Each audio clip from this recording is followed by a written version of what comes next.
Hello, welcome to Tea with the Druid 34. 20 minutes or so where we spend time together exploring questions that are important for us and taking some time to meditate together as well.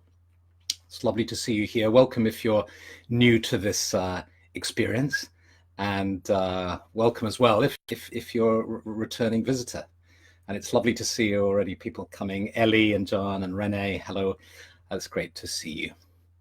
And gradually we're gathering in these few minutes. So pull up a chair and gather round, and we'll begin in a second. And it's lovely to see Nottingham, Skegness, the Netherlands. Fantastic. So I hope you had a good weekend. For many of us here in the UK, it was a bit of a relief to have some rain, a tremendous relief, in fact. And you could feel the garden drinking in the water and the trees just really appreciating it. So that we had a break from the last 6 or 8 weeks of intense sunshine to have some well-needed rain. And Stephanie and I went and had a lovely weekend with friends in Wales. And because we all like nattering so much, it didn't matter because we could just talk for 2 days nonstop.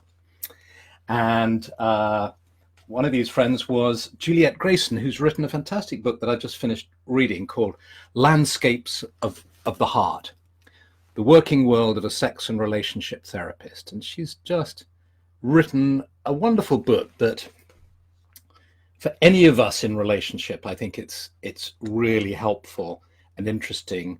For professionals, for psychotherapists, it's interesting too, because she does a very interesting thing. She gives case histories, but she gives a kind of director's cut commentary, and shares with us what she's thinking as she makes interventions and so on. And so what I did is I made a recording with her, which I'll share with you. I'll put it up on my website. We had an hour-long conversation about relationships and about her work, and I'll pop it up over the next few days so you can hear it. And there's one particular idea that she talks about in the book that I'd like to explore more with you this evening. Imagine now that you've gathered in the sacred grove. We have this wonderful idea in Druidry of the clearing in the forest. And if we're lucky, it's a real clearing we're in the forest, or it's in our garden, or perhaps it's in our imaginations or in our inner worlds, a special place of sanctuary and peace where we can gather. And when we come together as a group, it's always very interesting to just imagine, we can imagine, if you like, try doing this now. Imagine that you're standing up, you're sitting here in the clearing, having arrived, and you're now standing up, and you can see around you all the other people who've come from Hof in Germany and from Brittany and from Canada. I'm just reading the names of people I can see here, from Windsor and so on. And they're all in a circle around you. You're standing here, and first of all, you just sense yourself standing upright, embodied, yourself, being yourself, because there's nothing else you need to be. You're unique, you're one, you're whole, you're one person, the whole person. Now imagine that you just close your eyes for a second and you reach your hands out to either side of you. And you take somebody's hand in the group to your left, you take somebody's hand in your group to the right, in the right, so that now we're making a whole circle with our hands held. This is how we begin Druid ceremonies. And maybe you can feel it in this virtual setting, but certainly if you're doing it physically, there's this very interesting experience that most of us have, that we feel part of something greater. Just the act of holding hands, we feel a part of the group. We feel a kind of group consciousness or awareness. We feel another kind of oneness. So now just tune into that sense of oneness. You feel part of the group, the tribe, if you like, ancient, primal feeling, really, of oneness. And then slowly you let go of the hands either side of you and you quietly drop them down and you feel yourself centered in your body and you open your eyes. Now, what we did in this fantastically simple exercise is that we explored a sense of feeling one and unique and individual and feeling merged with the group as well. And it is possible to feel both at the same time. Even though they are competing drives, apparently opposite feelings. How can I feel contained and one and also feel connected and open? It's a mystery, but you can. Or maybe you modulate between the two. Maybe you can't in your case, but you can feel connected with the group, and then you can concentrate and you can feel yourself as an individual, and then you can feel connected with the group. But either way, two things are going on, and that's fantastically profound, I think. And it's profound. Let's explore it in the way that let's come into this. We'll finish with a meditation on this, but let's begin by exploring where Juliet explores it in terms of relationship counseling. So she talks about how we all have the need, the drive to fusion, what she calls fusion. Let me fuse with you. You know, that feeling of being with your beloved, or when you're attracted to somebody or you fall in love, you want to melt in their arms. You want to fuse. The two becomes one, if you like. And that's a strong urge. But at the same time, there's another urge inside of us, which is the apparent complete opposite, which is the urge for separation, for differentiation, individuation, whatever you want to term it, individualization, where you want to be a separate being. You say, no, please, I don't want to fuse with you. I'm my own person. I want to kind of disentangle myself, cut the umbilical cord. I want to be a separate person. I want to grow up and be myself. Now, each of us probably has our own tendency to be more tipping towards one more than the other. Think about yourself. Would you say, if you had to say it, would you say that you're more inclined to want to fuse with people, with life, I mean, it may not even be people, it may be animals or, nature, but that you want to fuse particularly with people? Or actually, maybe that's even a bit scary for you, and actually you're much more interested in differentiating, separating out, making clear your boundaries. Just, if you feel like sharing it, do share, but it's quite, in a way, it's quite an intimate detail about one's psyche, so don't feel you have to share. If you want to share, please do. That'd be great. Because, of course, we all have these competing drives within us, and at different times of our life, and of course it mirrors precisely the journey of the child. The infant in the womb is fused. I can see some answers coming in, a bit of both actually, fused, more fused, etc. So we'll each have our own things. Now, as a baby, we'll be fused with the mother, but then we need to separate out and gradually learn to differentiate. Adolescence, another great burst towards differentiation and so on. And given the fact that they're so apparently opposite in drives, it's like one's going one way and the other's going the other way, like that. It's not surprising we can get confused and conflicted around it. And often in relationships, what can happen is a part of us is trying to get closer and a part of us is backing away. And we all know those people, and it could be us, who find it really hard to commit. There might be, at heart, you could say, a fear of being smothered. When you meet a really needy person, and you can sometimes have that reaction of, whoops, that person's really needy. It's at one level, what we're responding to is a fear that they're just going to smother us. They're going to say, please, please, please get closer and closer and closer, and they're going to smother us. But what's the opposite feeling if you're on the other side of the fence, as it were? It's the feeling, oh, don't abandon me. Please hold me close, because if you differentiate, if you separate, I'm going to be abandoned. I'm going to be abandoned.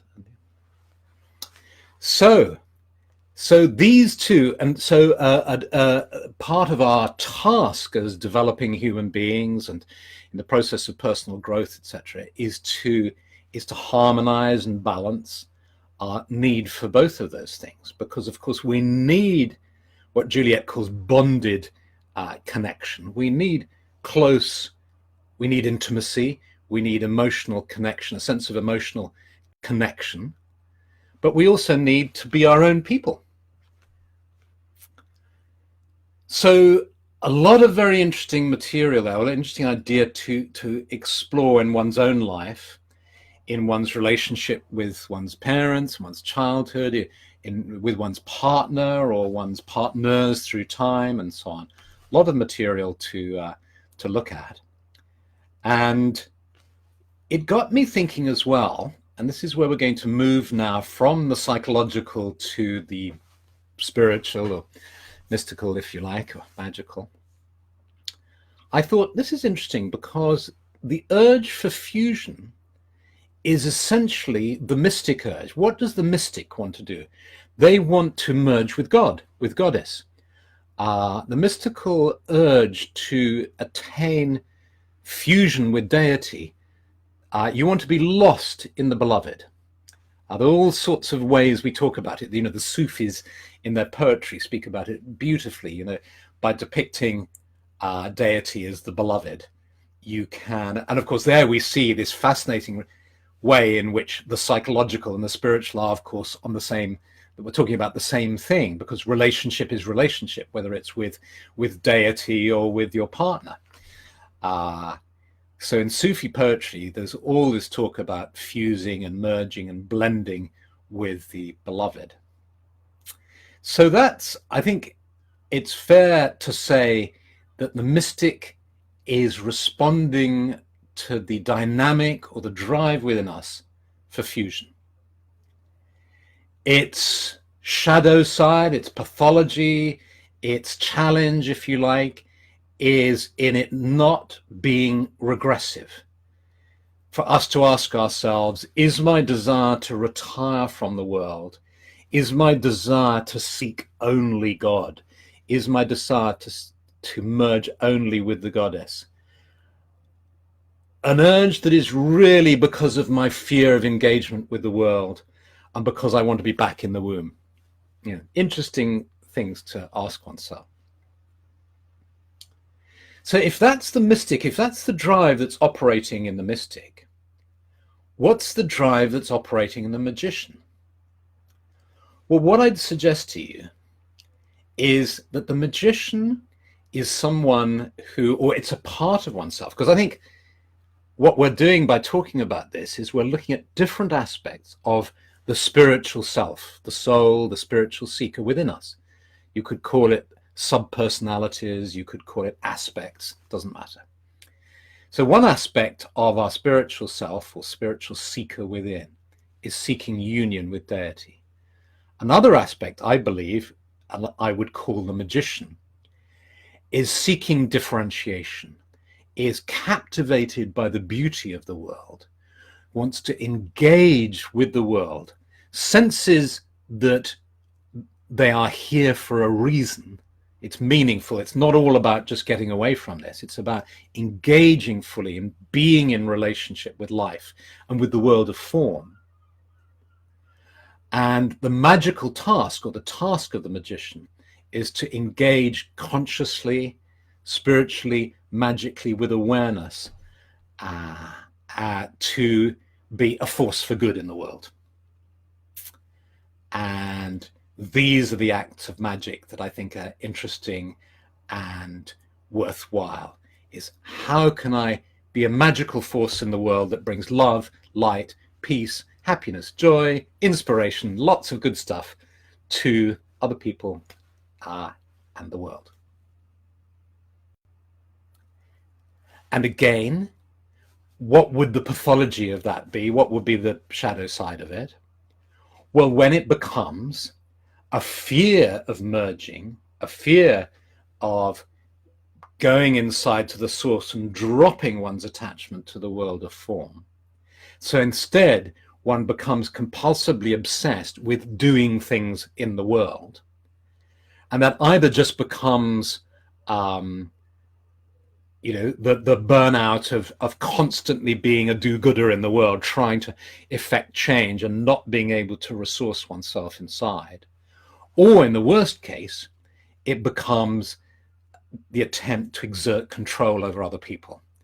And then we get into, dark magic, if you like, of trying to exert control in that sort of way. So for me, the way I understand this is I can look at my personal relationships and my relationship with Stephanie and all relationships as I can try to become more aware of the drive within me to fuse, to dissolve boundaries, and also the drive within me to separate and detach and differentiate. And I need both in proper proportion and in the right place at the right time and so on. And to be able to sort of dance and move fluidly between the two. And maybe, the ideal is to be able to experience both in due measure at the same time. So that when I close my eyes and hold hands with everybody in a ritual circle, I'm feeling both fused or at one or merging with everybody in group consciousness. At the same time, I'm feeling completely individual and unique and myself at the same time. So I'd love to hear what you think about this. And the great thing about this medium is, even though I've got the microphone, as it were, you've got the pen, and the pen is mightier than the sword, and you can write anything you like down here, and you don't have to do it right away. So you can write in half an hour, you can write it tomorrow, you can write it next week, and it's recorded forever right there. And and I do read all these things, and I can't comment to everybody because there's just too many. So please don't feel offended if I don't comment, but I will comment if I can. But other people will be able to read it. So you're sharing your thoughts, and I'd love to hear how you feel.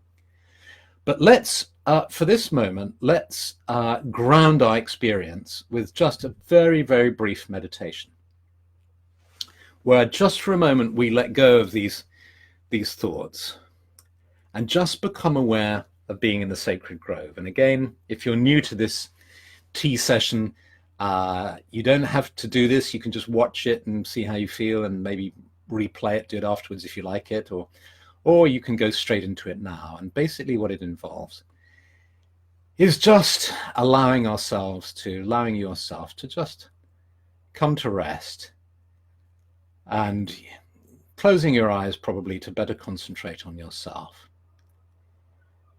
and to sense yourself being in the sacred grove, being in a clearing in the forest with a group of people who've come from far and wide to gather in a circle together.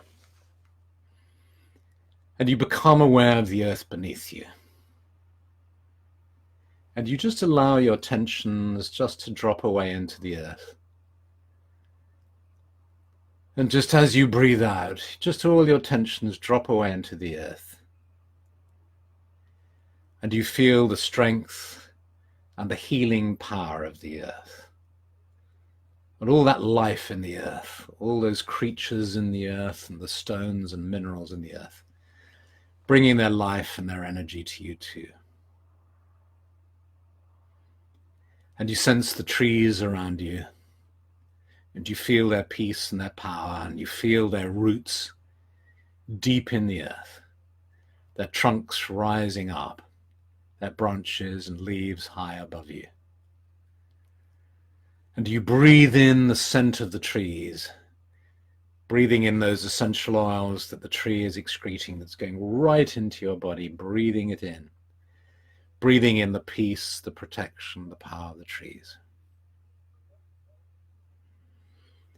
And then you become aware of the sky, and you breathe in the energy of the sky, and it brings in vitality and health, and the energy of the sky meets the energy of the earth within the center of your being.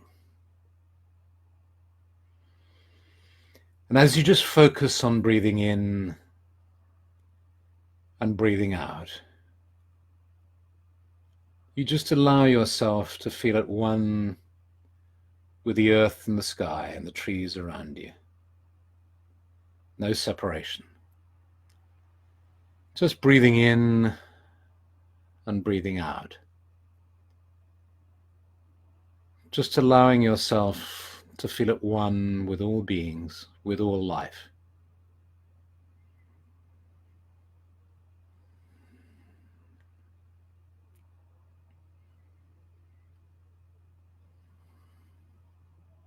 And you bask in a sense of oneness and this feeling of openness and joy.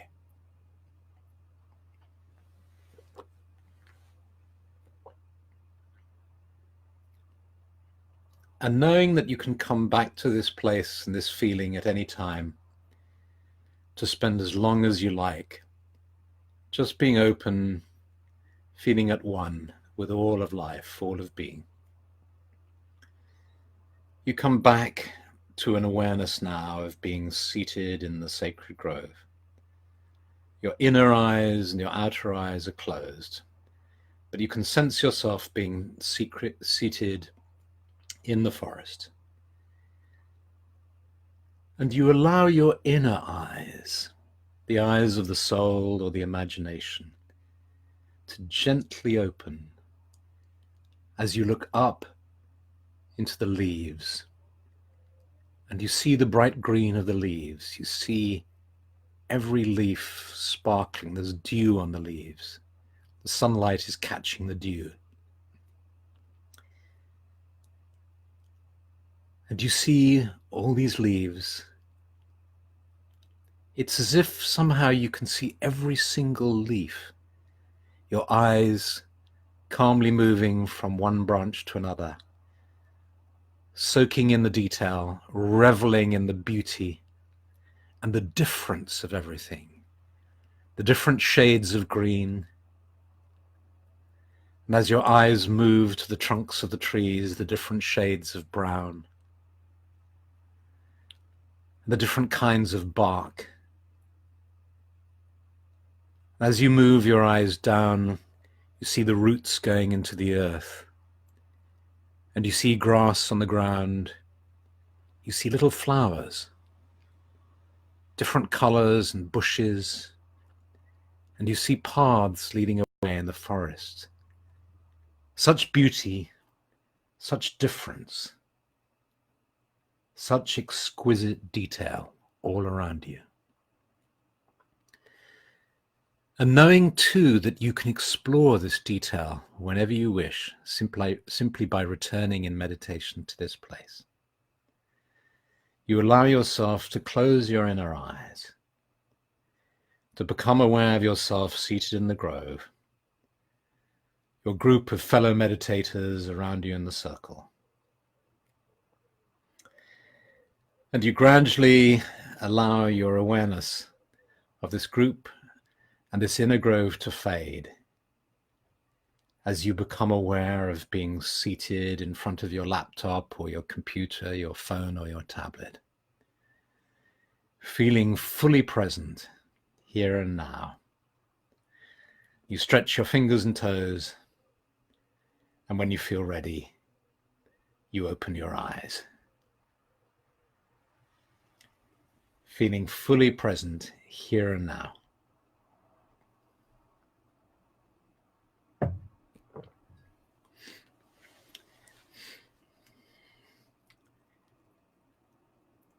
And maybe just type something into the field so I know you're there. I haven't sent you off into the forest and you haven't come back, so I know you've come back. I can see a little heart bubbling up through the image.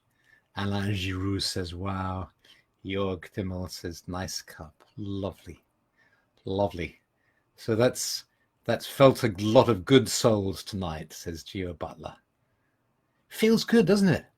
I don't feel alone here. You know, at one level of reality, I'm sitting on my own in a little room in Sussex, but I don't feel alone. I feel like I'm with you. And Madeline Zimmerman says, hey, I really didn't want to come back here. Pascal says, would have loved staying in the forest. I know, I have to tell you, so you can sympathize with the terribly difficult job I have to do, is I absolutely want to stay forever in these meditations. I want to really go deep and be with you for a long time. And it's the most enormous effort that I suggest that we all come back. So great to see you back. And what I'd like to do now, so we're going to finish now. I'd love to hear your comments. So if you need to go, because I know I'm a little over those 20 minutes that I promised, but I'm just going to ask you something now. So if you want to stay on and you've got time, stay on for this little bit. But otherwise, we have finished. So by all means, scoot off if you have to go. I've developed an online course in working with the ideas in the book that I wrote called Lessons in Magic.